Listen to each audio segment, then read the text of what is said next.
Hi everyone, welcome to ECE 128 Advanced Curriculum Development. My name is Stacy Norman and I'm going to be your online instructor this semester. I have been teaching this course for about 2 years now, but this is the first time I am teaching it online. And for some of you, this is going to be your first time taking a course like this online. So just know that whether you are a novice or an old-time pro, I promise you we are going to get through this together and hopefully have a little fun on the way. What should you expect in a course like this? Well, we're going to be examining trends, approaches, and all the different techniques in early childhood education curriculum.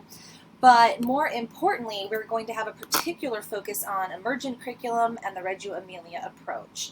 I imagine if you're taking this course, you have already taken Intro to Curriculum, so this will be an extension of that course, and we will be really diving in with curriculum and learning a few new things along the way. So how to get a hold of me if you need me. If you look below on my homepage, there are all sorts of ways you can get a hold of me. You can email, call, text, whatever you need, please reach out because I am here for you and I want to help you be successful in this course. So with that, again, I welcome you and I look forward to a great semester.